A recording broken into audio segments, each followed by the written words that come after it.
Good morning and welcome to the Center for Spiritual Living. Such is the nature of life that all it asks and all it wants is the opportunity to appear, and you are that opportunity. And so am I, and so it is. So I trust on this wonderful Christmas morning, and probably pretty chilly where you are. By now you have some presents opened and some hot coffee going and some crazy Christmas breakfast that you don't do any other time of the year. Who knows what's up? We all have our own ways of doing Christmas morning. It's a special day. It's an exciting day. There's always such anticipation. So whatever you're celebrating today, whether it's Hanukkah or Christmas or Kwanzaa or Saturnalia, or you're still in the afterflow and the afterglow of celebrating the solstice, which is actually the granddaddy of all of these celebrations because it's the one that we all experienced earliest and most universally in our development as human beings and as a species. So whatever you're celebrating, we celebrate you and we celebrate your holiday with you. Glad you decided to use some part of it here to be with us. And we honor you. We honor whoever you are, whatever ethnicity you belong to, however you self-identify. All of those things work, and they are also right and true. So thank you. And now if you listen up, you'll hear from our practitioners as they tell you about our Declaration of Principles.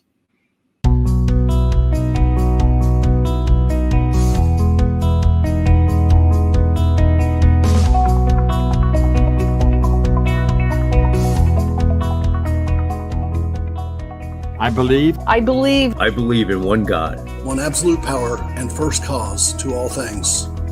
I believe that this power is perfect love and creates out of a desire to express love. I believe all thought is creative, and how I choose to think creates my personal experience.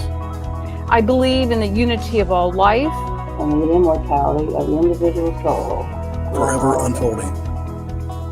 I believe in the eternal goodness, the eternal goodness of God, the eternal loving kindness, and the eternal givingness of God to all.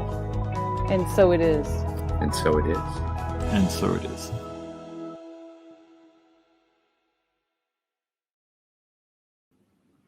It's always wonderful when we talk about practitioners to be reminded that there are people in the organization who are here for you. They are here to support you in whatever way is needed as they have learned to use these ideas and this teaching to really change their lives, to bring about such great goodness and to go beyond any challenges that may have shown up. And so I'm grateful that today we have Norma Roberts to share wonderful reading and treatment for this Christmas morning. Good morning to all of you and a very Merry Christmas. You know, during the Christmas season, we need to talk about, or we are talking about really, the birth of Jesus. Luke chapter 2 says, "And it came to pass in those days that a decree went out from Caesar Augustus that all the world should be registered. So all went to be registered, everyone to his own city. And Joseph went to the city of David, which is called Bethlehem, because he was of the house and the lineage of David, to be registered with Mary, his betrothed wife, who was with child. So it was, while they were there, the days were completed for her to be delivered. And she brought forth her firstborn son, and wrapped him in swaddling cloths, and laid him in a manger, because there was no room for them in the inn. Now, there were in the same country shepherds living out in the field, keeping watch over their flock by night. And behold, an angel of the Lord stood before them, and the glory of the Lord shone around them, and they were greatly afraid. Then the angel said to them, "Do not be afraid, But behold, I bring you good tidings of great joy, which will be to all people. For there is born to you this day in the city of David a Savior, who is Christ the Lord. And this will be the sign to you. You will find a babe wrapped in swaddling cloths, lying in a manger. And suddenly there was the angel of multitude of heavenly hosts, praising God and saying, Glory to God in the highest, and peace, goodwill toward men.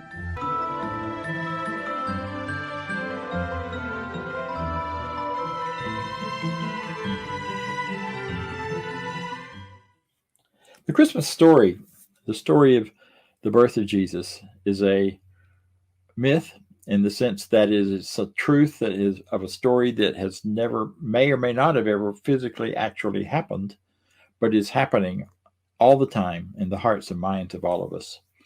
We're talking about the Nativity 2.0. And as we all know from our internet days now, that 2.0 is better than 1.0, and 3.0 shows up, and sometimes those are better, but they're definitely always different. So as we're looking at Nativity 2.0, I want to offer you some perhaps different ideas about it than you may have thought of before. You heard the story of the angels, you heard the story of the announcement, the expectation, the anticipation. And you know, that story on the outside, all of those outer myths and outer stories and outer expressions are symbolic, real and physical many times, but they have a symbolic expression that matches something going on within each of our consciousness, inside of each of us. That's what makes them universal. That's why these stories are universal and can be related to by people, all people everywhere. Whether they decide that they believe in one religion or not, the stories transcend religions. They transcend a particular cultural expression of them. So the idea that something good is coming, something important is coming, something's going to happen, really is central to this early part of the Christmas story, the Nativity. And that happens in each of us. It happens in each of us as we recognize something good is about to happen. You know how you get that feeling some days? You wake up, you feel good, you're ready for the day, and all day long you have this intuition, this niggling, nudging, tugging feeling within you that something's coming, something good, something special, something's going to happen, something's going to wake you up, something's going to come to you that you hadn't expected. I had some of that the other day, and I woke up and I did a little mental spiritual work, did my morning routine, and then I just had this real exciting sense that something good's coming. And within an hour, I got a phone call from someone I hadn't heard from in a very long time, invited me to participate in some ministry and some work here in the Atlanta area, and inviting me back into a relationship we hadn't talked in quite a long time. And it was wonderful. It was delightful. And it was like, the newness has arrived. Something new has been born here, this new relationship. From the past, yes, but new in its present tense, in its present moment. So that announcement by the angels that, something's coming, telling the shepherds, look out, behold, pay attention, because something good has landed over in Bethlehem, and you need to go find out about it. Later in the day, I got a call from someone else, a dear old friend, as a prayer partner, and we chatted and talked and prayed together. And, by the end of the day, I was filled up and happy. Had a great, wonderful, restful night because I'd had a wonderful day. So these kinds of things get telescoped by our inner selves, by our consciousness, by our intuition. Often those angel stories are your intuition saying to you, or symbolic of the intuition saying to you, something's coming, something's going to happen. It matters. You know, this universe we live in is just a huge, amazing, connected, interacting, collaborating process of energy and information that shows up in all sorts of shapes and forms. I can tell you that if a day comes when I see a hawk, and especially if I run into an eagle somewhere, or see one, not run into them, but see them flying by, I get excited because it's a symbol. It's a sign that there's something coming that's good. And whether it was already going to come anyway, or whether my excitement helps to create it, doesn't matter. It's still coming. It's still about to happen. Because there are messages, and there's connecting and realities way beyond the visible, way beyond the apparent. And that's a lot of what this whole nativity story is about.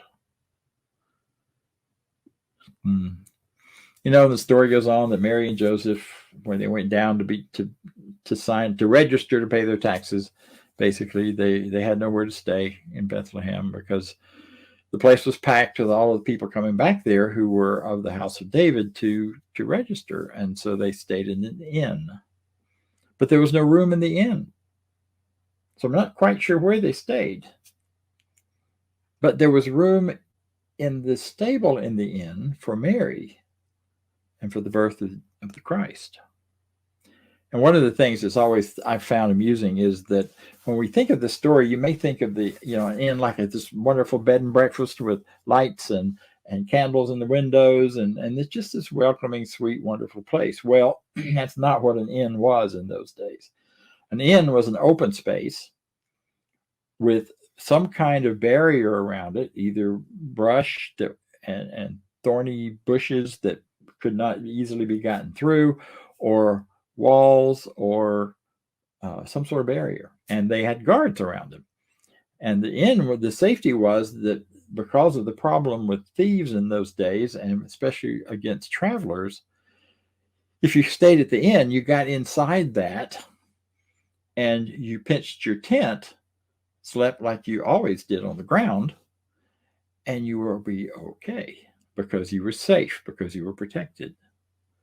So this whole idea that there was no room there raises that issue was where were they safe? So they were safe in the stable, in the manger. That's where Jesus was placed. Well, the stable was the only part of an inn that was closed in. There might have been a little hut there for the owners and maybe some of the guards to take a break and stay in. But the stable was the one place that was sheltered and protected, so that offering it to Mary and Joseph was not putting them out in the barn. You wouldn't think of putting one of your friends in the barn if they came to stay and you put them out in the shed out back. That's not what that was.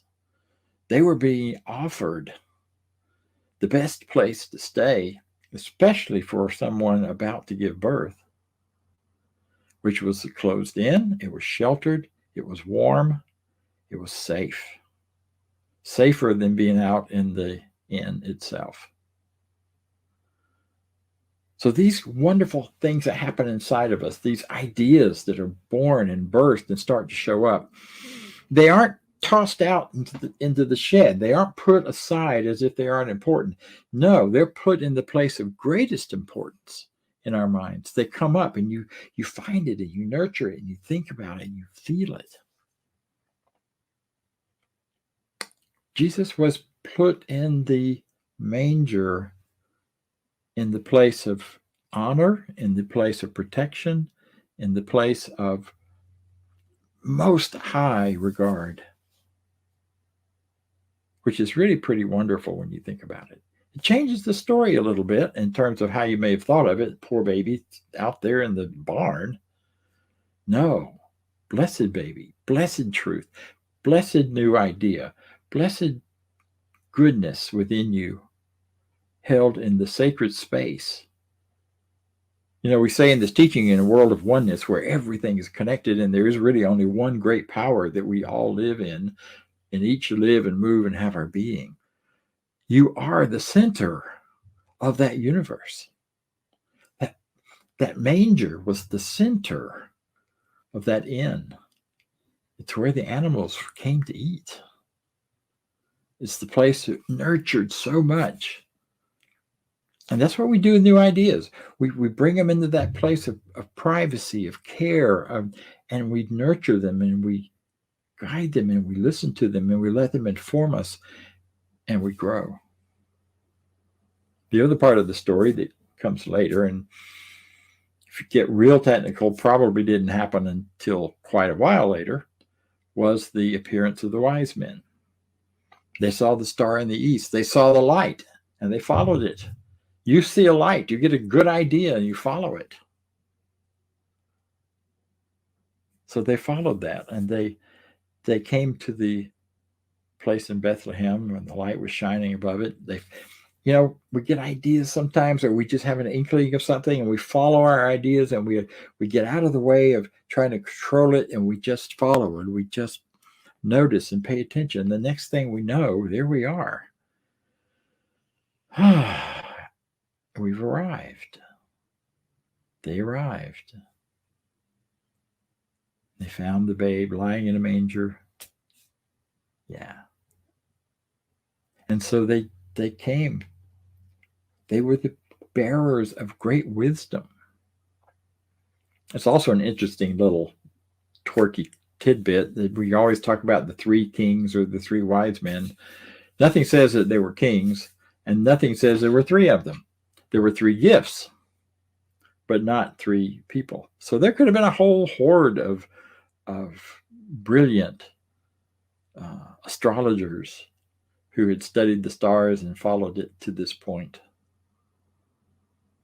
So you don't know. It isn't about the numbers at the beginning of a good idea, the beginning of the idea of finding yourself, loving yourself. It could be many people contributing to that, or it could be one or two. One of the years, a number of years ago now, after my stepfather passed away, and Father's Day came along, and I was feeling kind of down because I didn't have anybody to wish Happy Father's Day.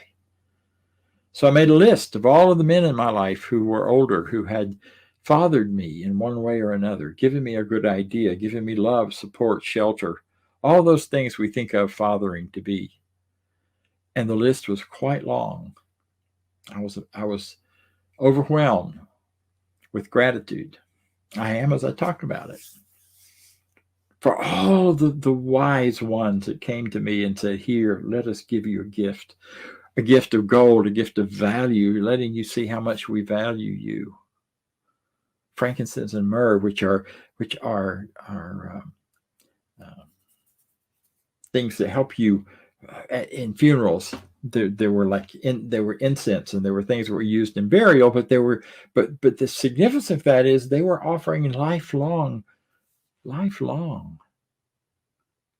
belief in the value of the child. These men did that for me. And so as Father's Day came, I started the phone calls. I started the list and went down the list and called as many of them as I still had information for and that were still alive. It was one of the richest, most powerful Father's Days that I think I've ever experienced. Because I got to give back for all that had been given. And that leads me to the last of these significant symbologies from the Nativity story. It is the story of the birth of a child. The story of a birth of the child within you, the child that you are, the divine child that you are. Now, that may be hard to put your head around to start with. I'm divine child? You betcha. You see, we are all expressions of this divine energy and power, which takes shape and form and shows up as every part of creation, including you and me. We may not see or recognize how good we are, how divine we are, how lovable we are. The idea at this time of year is inviting you to celebrate that divine perfection, that divine goodness, that divine love that you are. 100% and absolutely. And as you do that, you feel the joy. I feel the joy talking about it. I get tickled. I can't keep from laughing or giggling, because that child is alive and well in each of us. And for many of us, it has been closed over and protected and shut down and hidden because of experiences in childhood or experiences in other places where it didn't seem safe or okay. But what the Nativity is telling you is it lives and it's birthed in that place of absolute safety. In the manger, in the center of the universe, surrounded and protected by walls that keep out the cold and let in the warmth, that surround you with animals and people of all types and sorts that ever have been.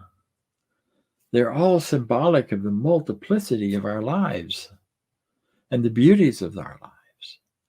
And so as you settle into that awareness, as you see the next decoration or hear the next Christmas song celebrating the birth, accept that just celebrating your birth, not just the birth of 2,000 years ago, but the eternal, forever and over again birth of newness, birth of new light, birth of new being, birth of new beginnings, starting fresh and innocent like a baby. You can do that. You can do that with the power of your next thought, by accepting these ideas, by deciding who you are and who you want to be, by choosing your beliefs instead of allowing other people to dictate what you think and believe and feel. For we adults who've been around the sun a few times, that may be a challenge at times. But it's really easy when you simply let your own consciousness take you back to that manger, to that safe space within you and within me of the birth of the Christ, the birth of the Jesus. Because you see, you are wonderful in that space. So am I. So finally, in closing, I'd like to share with you a letter. This is from Ernest Holmes, the founder of our teaching, written many, many years ago now. And this is what he has to say about Christmas. Christmas is for remembrance. The love manifested through our gifts to each other typifies the offer of life and the givingness of spirit to its creations. The hands of the eternal are outstretched through our hands, and the heart of the infinite beats in the human breast. But the giver must give of himself or herself or themselves. For the gift without the giver is bare. It is not then in lavish gifts that we find true giving, but in the sweet simplicity of remembrance, in the kindly thought and the tolerant mind and the gentle act. Love alone can give love. Sympathy alone can sympathize. And only goodness can really do or be good.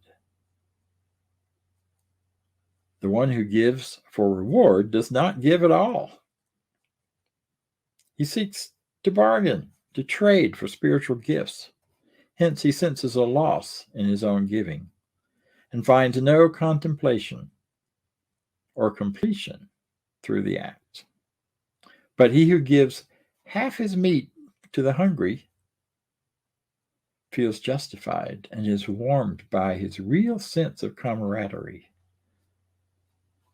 He has established an actual unity within himself and other offspring of creation. Great causes succeed when there is a giving of humanity to humanity. When the check must come, with the check must come the one who wrote it, his interest, his enthusiasm, his love. The check must be a symbol of his desire to impact of himself. Then shall it multiply in benefits and do good. Charity is cold, but love is warm. When heart speaks to heart, a divine conversation has taken place, a heavenly discourse. Each of us has something to give. Let each see that he gives of his best. If we are bringing our gifts to the altar of love, nothing less than the best is acceptable. Nothing less than all is enough. May the real spirit of Christmas, the giving of the self, yourself, to life, enter and abide in you now and through all times. And so it is. Thank you. Thanks, Dr. Bob, for that awesome message today. And it is that season of giving. And if you haven't thought about it, you've got the opportunity to give, to donate to CSL Midtown for the end of the year for tax purposes. That's one reason. The other reason is because you're spiritually fed. And that's why I give all year long, spiritually fed here. And we do a lot. And I hope you really, really get a lot from what we do. So with that, you can join me in our affirmation of prosperity, which will show up on the screen, or you can click the QR code that'll pop up and see what you've got an opportunity to give. So you can go to cslmidtown.org and click the donate button, or click the QR code and it will take you right there. So now our affirmation of prosperity. I live in a universe of abundance. As I freely and joyfully give, I join in the divine flow, and all that I share with life returns to me multiplied abundantly. And so it is.